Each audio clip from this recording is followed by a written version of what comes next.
Good evening, everyone, and welcome to the November meeting of the Overview and Scrutiny Panel for Environment, Communities and Partnerships. Can we start with the apologies, please? So we have apologies this evening from Councillors Criswell, Hassel, Motball and Terry. Cool, thank you. On to item number 1, the minutes. Has everyone had the chance to review the minutes, and is everyone happy that they are accurate and correct? Right. Okay, thank you. Thank you very much. Item number 2 is members' interest. Does any member have an interest to declare about any item on this agenda?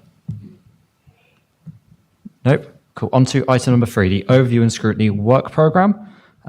So if members can pull that up and take a quick look, you will see that there are currently no items scheduled for December. There has been a conversation held about December and kind of the effective use of time following the additional meetings that are happening this month with LGR and the lack of items next month.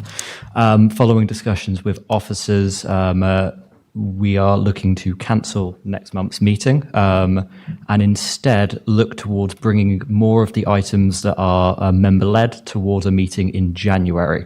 Hopefully we'll be able to share more information about that in due course, but I wanted to give members an update now on the current situation. Is there anything else you want to add? Yeah.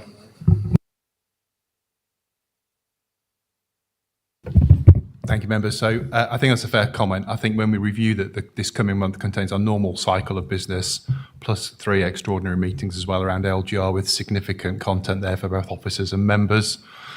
Looking ahead, as Chair said, really that forward plan for December, it makes sense, I think, to give us a little bit of space to get ourselves back in the game, ready to go again in January. And officers are looking at those 3 items that have been suggested by this committee. So that's the potential community safety partnerships, the health and wellbeing fund, and also the fleet decarbonisation. We'd look to bring some of those forward for further debate and discussion in January. So that seemed to make sense for us from an officer side, and through Chair, I think makes sense for members too. So that's a bit of extra background. Thank you. Perfect. Are there any other comments on the forward work programme? Nope. So on to item number 4, place efficiency. So if I can invite Councillor Kerr and to come and present. Oh, yes.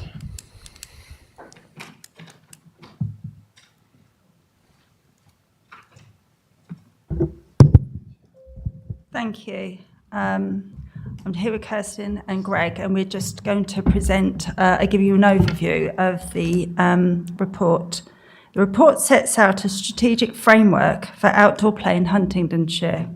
It ensures provision is inclusive, sustainable and aligned with our council's priorities. The council currently owns 47 play areas across the district. Are you okay? Yeah, sorry. Yeah, sure. And the framework takes a district-wide view of play provision to ensure it meets the needs of our communities. It proposes a tiered model of play provision, focusing investment on high-impact areas, enhancing our flagship sites, and reviewing all assets for long-term value. The framework is based on extensive consultation and national best practice. It addresses gaps in access, quality, and inclusivity in the district. It includes a £730,000 phased investment over 4 years, which is built into the medium-term financial strategy to ensure financial resilience. The framework promotes inclusive design, climate resilience, and community co-design, ensuring play spaces reflects local needs and aspirations. It supports our corporate plan, place strategy, and helping improve health, well-being and pride of place across our communities, and will strengthen our ability to secure external funding and developer contributions by showing a clear strategic approach to play. This is a chance for Huntingdonshire to become a national exemplar in delivering sustainability, inclusive and impactful play provision. We're asking Overview and Scrutiny to support the report, its progress to Cabinet, and to recognise its potential to transform play provision and deliver lasting benefits for our residents. I'm going to hand over to Kirsty now. Thank you. So, yes, we're talking about a sustainable framework for play in Huntingdonshire. And as Councillor Kerr said, this is about the 47 play areas that we have in the district. We commissioned a piece of work to look at the provision and set priorities for improvement based on accessibility, sufficiency, demographics and community input. So the recommendations align with the corporate plan, the play strategy, the healthy open spaces strategy and climate strategy.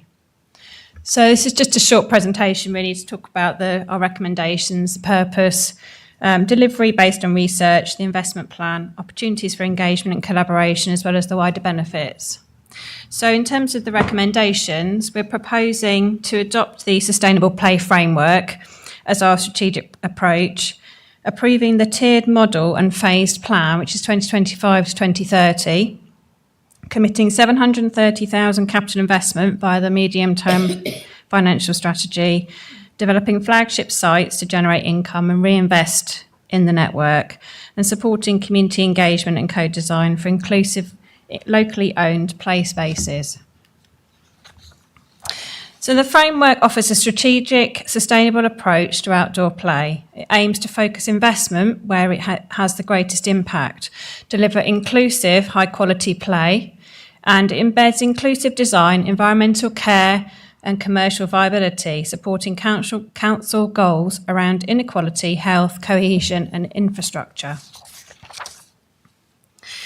So our play areas reflect a varied landscape shaped by history, growth and community needs. So we have flagship parks which are well used and smaller sites which vary due to location, age and infrastructure. The tiered model prioritises high impact investment and it reviews all of our play provision to ensure long-term financial, environmental and social sustainability. The framework is based on consultation, evidence and national best practice. So gap analysis showed disparities in accessibility, quality and inclusivity. Key findings were about strong support for flagship and hub site investment. There's high demand for inclusive play for all age groups and abilities. There's a preference for natural and imaginative play, and estate sites are often underused due to poor accessibility. Sustainability was a key priority from the consultation, and there was a desire to focus investment where it delivers most benefit. So the demographic data highlights the need for strategic planning. So we have a 6.7% population growth since 2011, with more than 30,000 children aged between 0 and 14 by 2026. And in Cambridgeshire, we've got above average education, health and care plan rate, which is 5.7%. So this signals a significant SEND population. So in areas of deprivation within the district, residents may face financial barriers to play, and this supports inclusive place-based planning with long-term social value.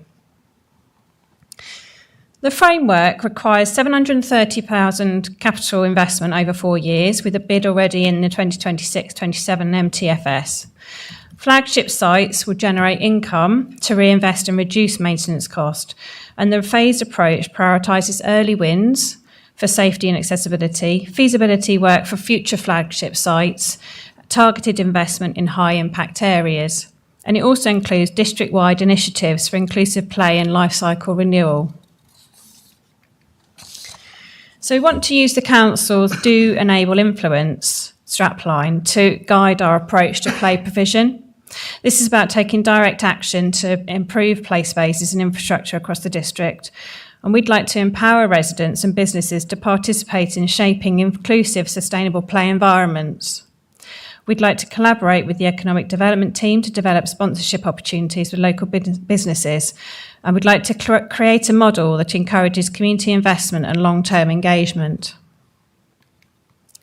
So the wider benefits of the framework delivers health, well-being and social cohesion through inclusive play. It supports mental health, physical activity and community resilience. There's alignment with the corporate plan and the play strategy, and it also supports the climate strategy by using sustainable materials and biodiversity-friendly landscaping. integrating play into green infrastructure also encourages nature engagement and environmental awareness. So in summary, this evidence-led framework improves play provision, supports council priorities and delivers long-term social, environmental and financial value. It positions Huntingdonshire as a forward-thinking authority committed to inclusive, sustainable infrastructure. So I hope that's given you an overview of the report. I'm sure Greg and I would be willing to take any questions you have. Thank you very much. I'm going to now open this up to any questions or comments from members. Councillor Shaw. Thank you, and thank you for a great report. But I admit when I first read it, I was a little sceptical. It looked to me like a cutback exercise dressed up as investment. But actually reading the appendices, which were quite long, there was obviously a great deal of thought gone into what areas needed investment and why, and so forth, which I was quite pleased about. I think from the reports, I would perhaps like to have seen a little bit more study on park usage. It was mentioned in one of the sections that they noted that there wasn't a lot of use, but that could have been because of the weather and time of day. And it makes me think, well, if it was chucking down with rain and it was during school time, you ain't going to get kids playing on play parks. But that said, I think it's a good report with hopefully some good outcomes and some good themes. I was glad to see mention of although it's a negative, that the inclusive equipment at the country park being locked up, because I personally found that quite confusing. It's probably something I should have brought up through other avenues. And it obviously mentioned the lack of signage in there, and the fact that it could be advertised, it could be used better, because I personally just assumed it was always locked up. I didn't know you could request it be unlocked. I suppose it's not really a question. My only, again, comment regarding, it mentions exercise equipment and sort of more that sort of stuff. My only plea is, please don't get any more of that rubbishy stuff like there is at the country park and various places. I've never seen a single adult using that for exercise purposes.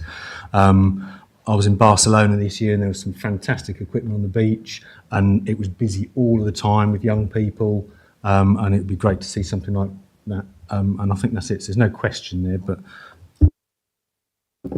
just in terms of the physical activity equipment within parks and open spaces, our active lifestyles team are currently just utilising their staff to actually video how we should use all of our external equipment, health and fitness equipment. And what we're looking to try and do is QR code each piece of equipment, so and link it to our new website. So When Leisure have got a new website now, so if people want to view those videos, they can do via YouTube when we eventually do it, but also QR code the machines as well. So if someone hasn't seen that, they can click on the QR code and actually look at how they should undertake physical activity on the machine to try and encourage more usage, just to address that point. Cool. Next was Councillor Alban.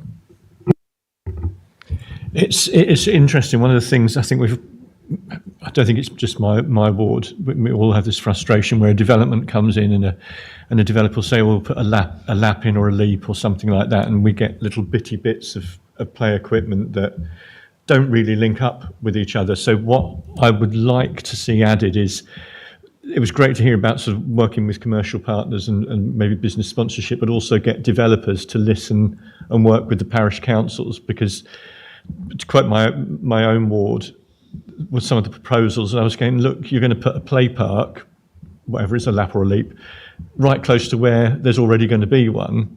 Have you thought about, rather than just a tick box exercise for a provision that goes with the planning permission, have you thought and engaged with the community as to what should go where do the community, where do the parish councils think that a piece of equipment should go? Is it better, rather than put a few £1,000s worth of equipment here, that money goes to make an existing play park better? I don't know whether we can be that creative, but that's what I'd like to suggest. And also, just on section D, I can put it formally as a suggestion later on. I'd like to see a clear date for a scrutiny agenda item for us to look at the progress on this, and to have that set as part of the progress, that when we can see that again and see how much progress has been made. If I can just address the second point, would be happy to endorse that and come back as we did with One Leisure and the independent review there. I think that's absolutely fine. That's transparent. I think the first point in terms of potential funding and how we can link in with developers, we've got a senior strategic sports development manager who's working on around £2.2 million worth of external funding at the moment. As a significant amount of that is how he links in with our planning team and Section 106.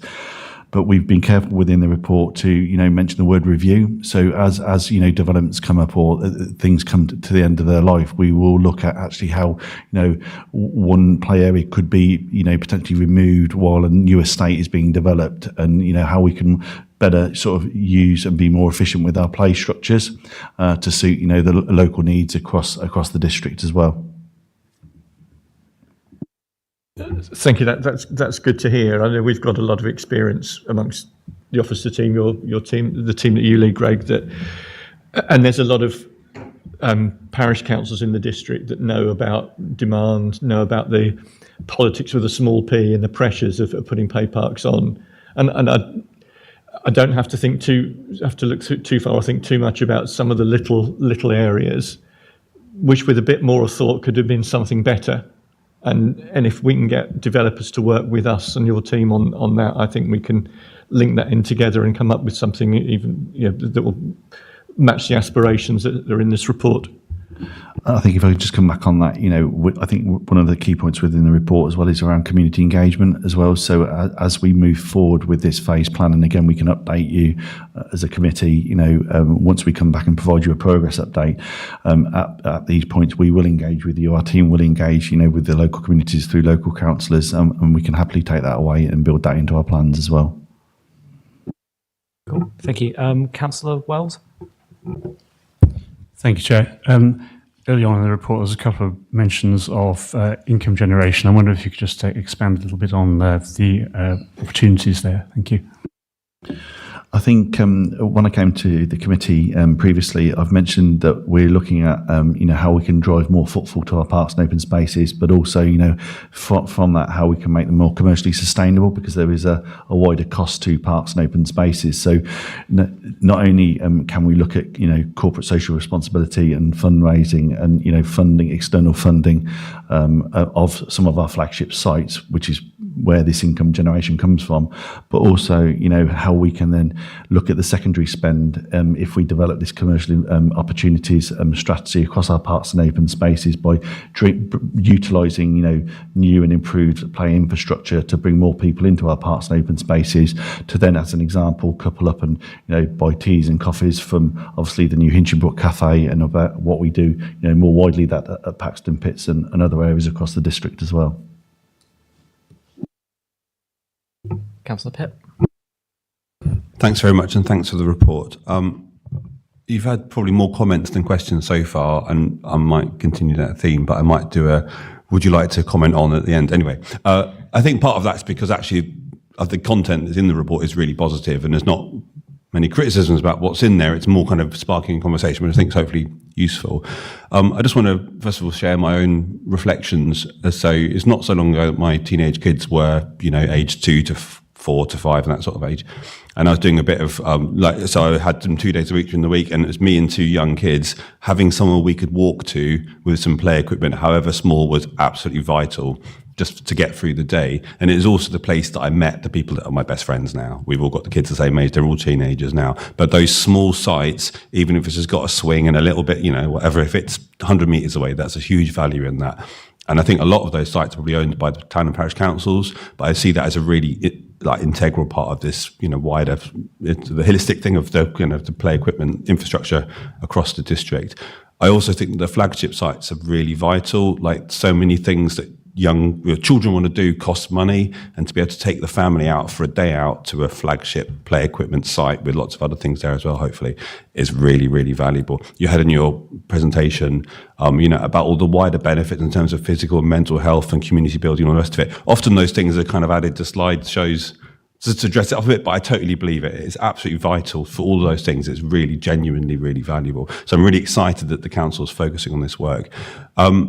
So I would probably encourage this report and the council to be more ambitious. We're talking about three flagship sites. I'd love to have more than that within the scope of this piece of work.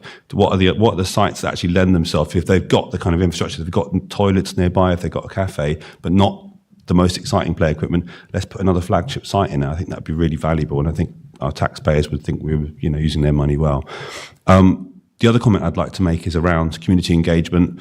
I think we talk a lot in the council about community engagement, and I think we put a lot of effort into it. But actually, I think the public would probably question whether we succeed very often. And I think that's the harsh reality of community engagement. It's really hard. And that means we have to work really hard at doing it well. I'm just thinking about the local play equipment near me. There's one, it is a small bit of play equipment, but I remember them talking when they came along and built it. They're saying, we've talked to the young people and they want something train-based, so we put some train-based play equipment. That was probably a half an hour little workshop, and it produced some equipment which is frankly not great. I contrast that with a place called, I think Shelford Playscape that I went to visit a couple of years ago. Did I get it? Yeah, Great Shelford Playscape.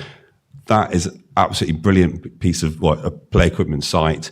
There's 3 volunteers, I think, I've hopefully got the right number, that led it. One of them is an architect, but there was a team on the ground, local parents, I'd imagine, that just thought, right, here's a site we can do something really exciting with. They've been working on it for 3, 4, 5 years. And that, for me, is community engagement done at its best, where actually members of the community have led that process from master planning through delivery and fundraising. And I think if we can find those people across our communities, we'll get better results as a result. I know that in my ward, in fact, one of my fellow town councillors, she's gone and mapped all of the play equipment across St Neots, including district and town council owned and on private land, on the developer land.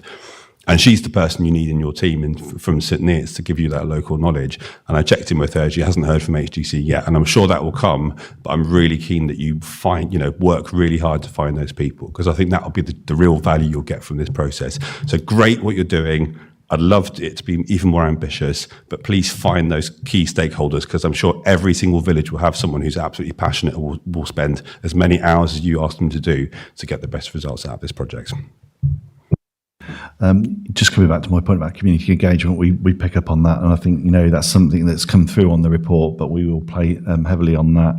In terms of being more ambitious, I think whilst we got the report, and we only got the report a couple of months ago, we were at the time going through our budgetary process, so we had to put an amount of money within the 26-27 medium-term financial strategy, otherwise we would have missed out on this opportunity.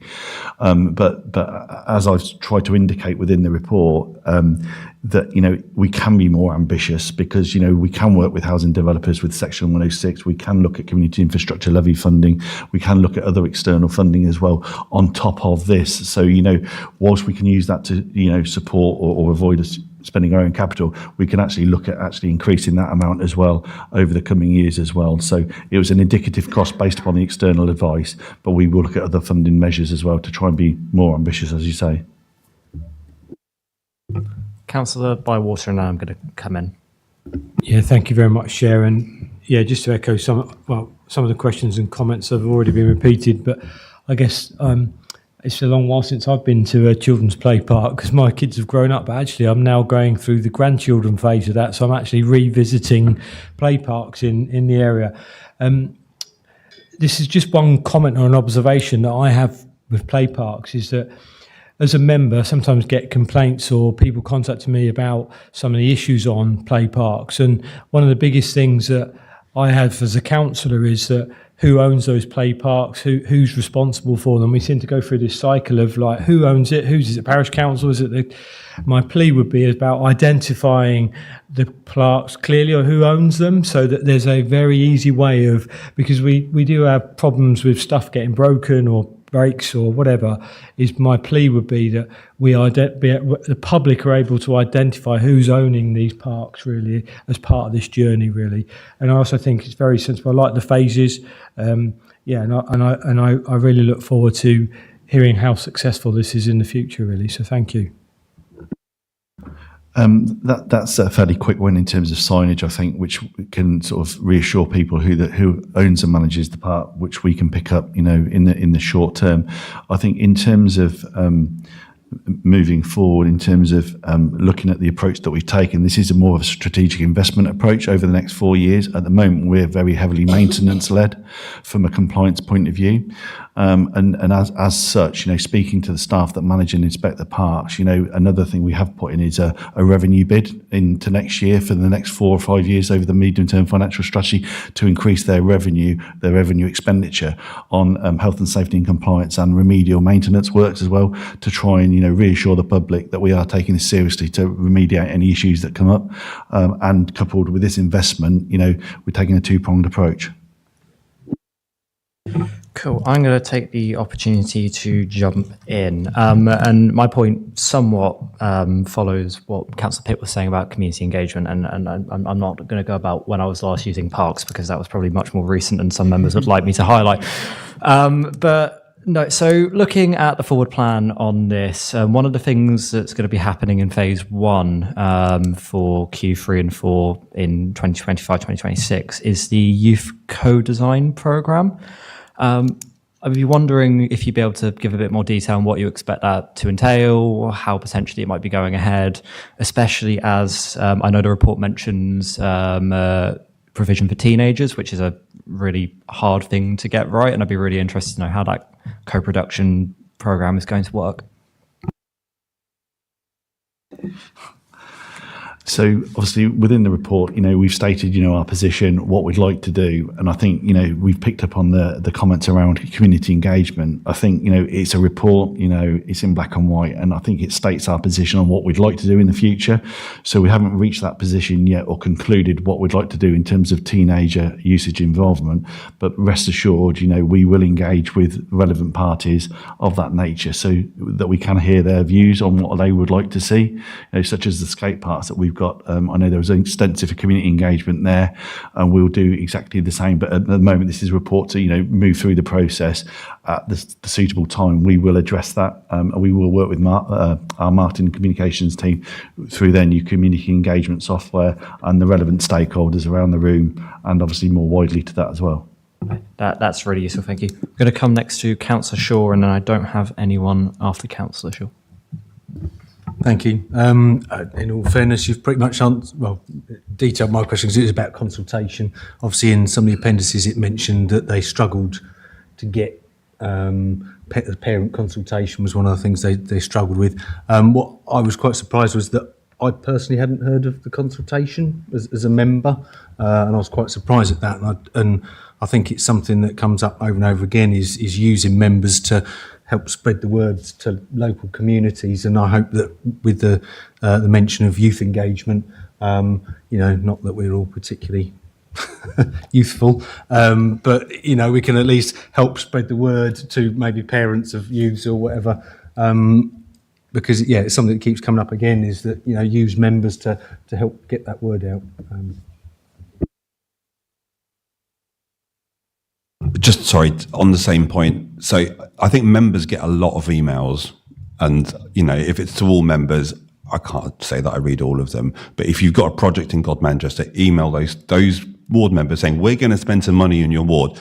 They'll read that email. They'll find the people that are going to be able to help you with this process. And I think just be really targeted with it. And I'm, speaking for 52 members, we'll make sure that you find the right people. So 2 things in response to that. One is we have a central inbox, so that if there are incoming emails that you get from your residents around, the maintenance of a park, we can communicate that out to you, through our democratic services team. So those inquiries can come straight to us and we can deal with those much more quickly. I think secondly to that, we've got a forward plan within the report. So I think, what we will do is we will take away, and subject to approval in February of the overall budgets, we can start that engagement with local councillors subject to the areas within the forward plan. And we will look to tailor that community engagement and that response through those respective councillors in that process, if that's sufficient, and we can update when we come back as part of the progress. Councillor Lowe? Thank you. I was just wondering, have you reached out to youth groups and other clubs and organisations? Because I'm not sure what is in the district for things like, I don't know if they still do it, BMX. I know there's various skate parks and things like that. I was just wondering if, especially speaking to the youth groups, they might actually suggest that, we would really love to have, a pump tracks here or there. I think it'd be very good to try and get some input from them to see what they would actually like as well. Because obviously I think a lot of the time when you're talking about the play with parks, you sort of think of the younger age group. And I think the teenagers can feel a bit left out. And I know that they are struggling, well, some struggle to find places to go. So just a request. So I think it's similar to the answer and the response I gave previously. This was a point in time with external advice. It's a budget envelope. We've got to wait for it to be approved. And I think, once we get that approved, we will work on, identifying the relevant people to engage with to ensure we get the right feedback. And again, to be more ambitious, we will look at other opportunities to enhance the money that's outlined within the report so that we can do more with our money. If I can jump on the back of that, and I think a few of the previous comments as well, it would be quite interesting before moving into kind of engaging with the community and stuff like that. I know you've mentioned obviously not all the details here, and that's perfectly understandable given the report it is. Would you be willing to share some kind of informal update with members ahead of that, or kind of engage before then? Perfect. Cool. Any final comments from members? Councillor Orban. Just on the recommendations, Chair, to say if we pencil in or we ask Cabinet, we formalise a review date of the first meeting of the new municipal year, because I think that would be good. Some of us might be here, some of us might not. There'll be new faces, new panel members. So I think that would be a good time to get some fresh input as well as some established input. Yep. Let me just scroll to the timeline. Yeah. What's this? Post May. Yep. So, just to check, would post May be the most appropriate time given the project timeline? When would be the most there? Early September. Yeah. Yeah, sorry. Yeah. We'll do the informative update, in terms of community engagement and get the relevant parties involved. But in terms of a factual update coming back to committee, I would probably suggest, either July or September, which would be either a 3-month or a 6-month update following the election. But we will obviously engage with the relevant councillors informally as how we engage and take that approach forward. Again, that's just open. Did I see your hand? Yeah. Thank you. So I think that's an excellent practical suggestion that we work towards that timetable. I think the thing I would say is we'll probably have to bear in mind there may be a different or new administration in charge. They may have some different priorities and set different agendas and priorities for the officers and members to work towards. But I think we can absolutely take that forward as an operating plan, pick up with the new chairs and vice chairs and make sure that forward plan and objectives and ideas is really clear after the election's worked its way through. But officers will now start to work to that timescale. Yeah. As proposed, I think can I readjust my proposal that it goes to 6 months as suggested, and then if the makeup of the council is different and they choose to do it differently, then then the council can deal with it as and when. But I think it's good for us to put a marker down, and if Greg and his team think 6 months is a good marker time, I agree it'll have allowed the new councillors to bed it in. So I would revise my proposal for that. Yeah. If you.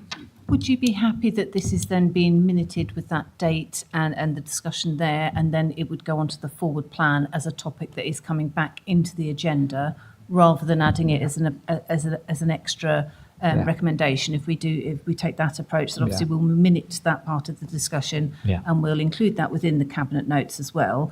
But that we'll also add it to the forward plan for the ONS work programme as it stands at the moment, with a view to with a date next to it that we're working towards. Would that be an acceptable approach for everyone? Yeah, I'm happy with that, Chair. Yeah, I would be comfortable with that as well. Yeah, perfect.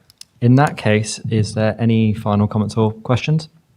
No. In that case, thank you very much to the team presenting, and on to item number 5.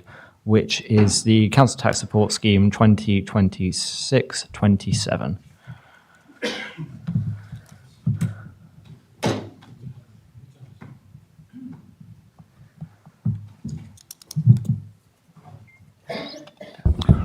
Thank you, Chair.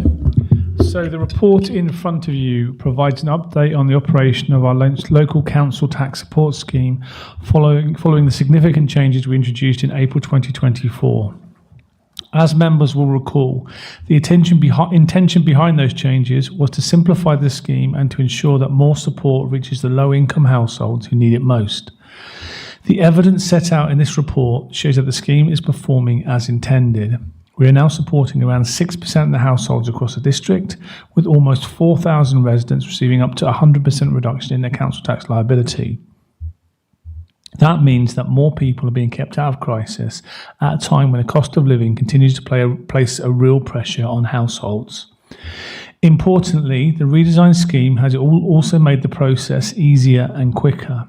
People who claim universal credit no longer have to make separate claim for council tax support, and increased automations enable the team to manage the higher caseloads while improving processing times, and all within existing resources. We have also seen fewer reminders and court summons being issued alongside the highest council tax collection rate in 5 years. In terms of risks, the increase in the number of households receiving support does reduce our council tax base slightly. However, this was forecast as part of the scheme design and is being closely monitored, with current projections remaining within expected levels. We also saw a small rise in the amended bills as more claims came through, but this has been managed effectively through improved automation and streamlined processing. Overall, the benefits of greater stability and support for low-income households significantly outweigh those operational impacts, and the service is continuing to deliver within existing resources. Given this positive performance, recommendation is to maintain the core principles of the current scheme for 26-27, with the usual annual adjustment to income bands in line with changes to universal credit allowances. So I welcome the panel's comments and scrutiny this evening before the scheme proceeds to Cabinet and full Council. Thank you. Thank you. Do any members have any comments or questions? Councillor Shaw? Go on in. I don't really have a huge amount of comments other than the fact that there's some really good statistics in there. Looking at, page 25, 26, average number of days taken to process a change in circumstances has gone from just shy of 9 days down to 3 days. And the huge uptake was quite surprising. But yeah, so it's, no questions as such. Just quite pleasing to see some good positive statistics in there. Thank you, and those, of course, as well as the administrative benefit to the team, there's also lots of benefit to people claiming council taxes. They get their claims processed more quickly, and it's one of the things we monitor in the quarterly report. And we might have to look at the times next year because it's all looking a bit too easy. Sorry, Katie. Cool. Councillor Lowe. Thank you. I was just really probably going to play devil's advocate a little bit. Obviously, with more households receiving the 100% support, how does that affect or impact on the council's tax base and budget planning? So each year, the council will need to set a tax base. So that's the prediction of the number of Band D equivalent properties that are going to be in the district next year, by which all preceptors can raise their council tax. As part of that calculation, we'll be taking account of growth in new dwellings, changes in single person discount and other discounts and exemptions, and council tax support is a factor of that. So when we forecast the what we anticipate the tax base to be for the next financial year, it's already built in there. So we did that every year. We monitor that monthly then, and we're really happy at the moment that it looks like we will meet that forecast within the financial year, so it's all within budget. So a secondary aspect to that, I think, is and part of the design of this scheme is the people who are in receipt of this benefit, even though they had a liability, were often the people who were least able to pay.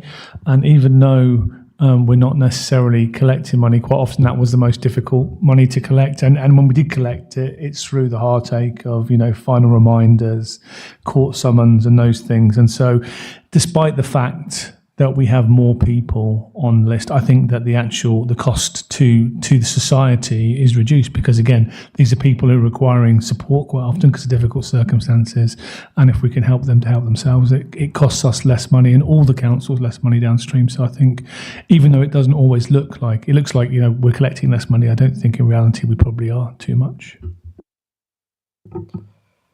Any Councillor Pitt? Thank you. Yeah, I think the lack of questions is more down to the fact that it is a good report that I think most members are happy with. I mean, we'll see how the debate goes. Just on more of a technical point, but on the reduction for the average number of days for changes in circumstances, so it's down from just below 9 to just below 3, which is great. I also note in the 2 paragraphs above that the number of automated applications that process automatically, I guess, online, have increased from 30% to 69%. So I'm guessing that is the major contributing factor to the processing being much quicker. I just wonder whether we're able to, or whether we do currently track the offline applicants and just make sure they're not, we're not getting an artificially low number, because some people are going through really quickly, other people are taking much longer. And obviously we want to make sure that all of the people involved, almost call them customers, I don't want to use that word, all the people involved get a good experience from interactions with the council. Absolutely. So when we were at 8.78 days before, that figure there did include a degree of automation in there, although much less than what it is now. Of course, because we're automating more, the average number of days will go down. However, there are processes in place to make sure that the number of days for all changes to be processed is monitored closely. So that's always something that we're keeping an eye on. And it's important to remember exactly why things might take longer. So, for example, those changes that are automated will be ones where we have all of the detail straight away. We have all the information, we can process it immediately. For some of the others that may take a little bit longer, it could be because we've got an initial notification of a change, but not all of the information that we need to actually complete that. So there are variations within it, but there is close monitoring to make sure that they're not too far apart. Any further comments or questions? No, I don't think so. And I think, like Councillor Pitt mentioned, I think that's a reflection of how good the report is, and genuinely that the principles work, and that's what the report is about, continuing the principles. From my reading, well, we've got less reminders, less summons, quicker processing times, more direct support for residents, and less chasing of people who can't pay, which I think is a good story all around there, and shows that those principles are working. Final opportunity if anyone wants to come in. Oh, Councillor Ferguson. Just to say that when we put this scheme together, or Katie and the team put the scheme together, it wasn't me, that there were risks. It was a massive change to the way that we do things, and we didn't know how much it was going to cost. So the fact that the projections have turned out so accurately is a testament to them, and the fact that the transition has been so smooth, and that we're much more automated, we've got much better results for everybody, is also credit to the team. So I'd like to thank them for all their hard work. Yeah, thank you. You've given me the idea of a question, unfortunately.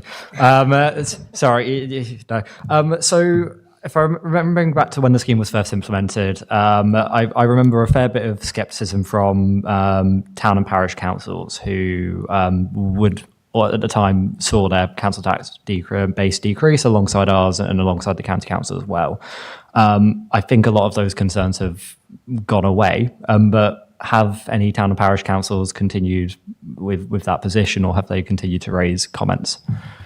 I'll let Katie answer that, because she gets the feedback directly. Yeah. I think rather than towns and parish councils, it's probably more likely there was a town council in the region who had the biggest impact, and possibly are one of the town councils who probably have most residents in receipt of the benefits, and would probably benefit most. But Katie can tell me how much pressure she's had from town. She gets all the grief when the precepts are set. So how much grief have you had, Katie? I'm pleased to say that I've not had any recently at all.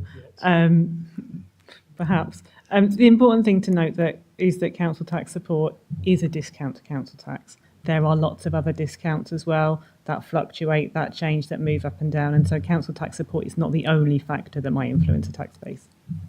Perfect. And that's good news. Councillor Ferguson. So it's also worth noting that actually, you know, the authorities that are receiving less council tax isn't us, and it isn't really the town and parish councils who have a minority of the precinct. It's the county council. I think when we did the original paper, the kind of total reduction in tax across all of the authorities was about £1 million across the whole of the county council. I think when Katie first went to propose this to county council, we expected more of a pushback than we actually got in the end. So I think everybody realises that although we're collecting less tax, we're probably spending less money downstream anyway. Perfect. In that case, because I don't see any more comments, thank you very much for the presentation and for the work. And that brings the meeting to a close. So thank you very much this evening.